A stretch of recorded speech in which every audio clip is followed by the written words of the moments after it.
बाबा कहते हो यही बच्चे मेरे ताज तुम्ही, नैन के नूर लाडलो मेरी आवाज तुम्ही, मेरी दुनिया में तेरे दम से उजाला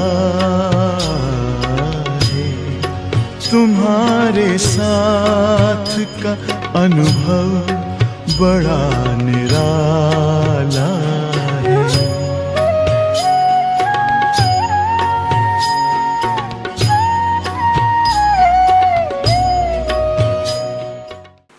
क्योंकि अभी परमात्मा आत्मा का स्पष्टीकरण है। हम आत्मा परमात्मा से मिल रहे हैं, परमात्मा हमको ज्ञान सुना रहा है, तो अभी परमात्मा और आत्मा का नाता है। वहाँ तो फिर भी राजा रानी है और उनका नाता हो जाएगा, लेकिन इस संगम युग में जो हमारे को परमात्मा का स्वरूप मिला है, मिलन मिला है, बातें करना मिला है, सर्व संबंध निभाना मिला है, वो सतयुग में भी नहीं होगा। यही संगम युग है जिसमें हम नॉलेज से परमात्मा से मिलते हैं। परमात्मा हम आत्माओं को सुना रहा है, इस समय से मिलती है, फिर तो सारे कल्प में नहीं होगा। संगम युग तो सबसे श्रेष्ठ है।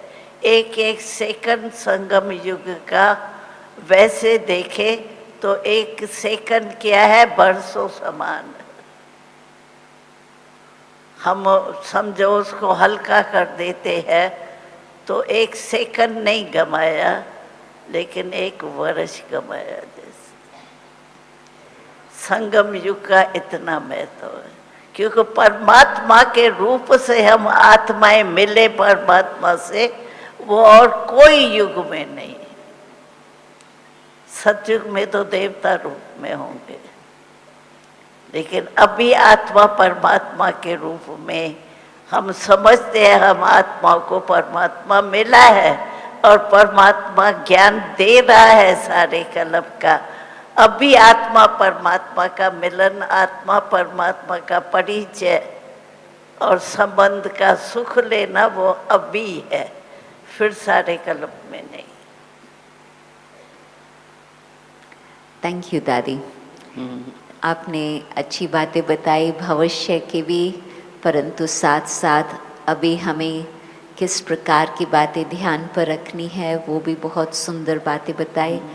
और विशेष तो मैं कहेंगी कि हम अपनी स्थिति किस तरह से बना करके रखें। अभी संगम युग का फायदा अभी जितना लेना चाहिए हमको उतना लेना चाहिए, नहीं तो संगम युग तो है ही छोटा सा युग, और इसमें परमात्मा रूप में हमसे मिलता है। पहचान से हम कहते हैं हाँ परमात्मा हम आत्माओं से मिलता है। सारे कल्प में आत्मा परमात्मा का मिलन होता ही नहीं। इस समय का संगम युग का एक एक समय जो है वो महान है। ये तो फिर सारे कल्प में नहीं मिलेगा। परमात्मा हम आत्माओं से बात कर रहा है, ऐसा भाग्य तो कोई युग में नहीं।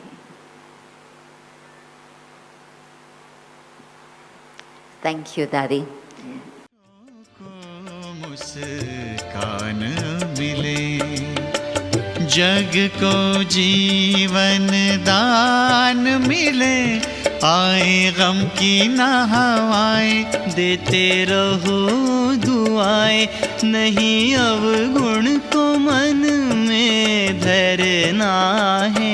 प्यारे बाबा तुम्हारा यही कहना है, प्यारे बाबा तुम्हारा यही कहना है।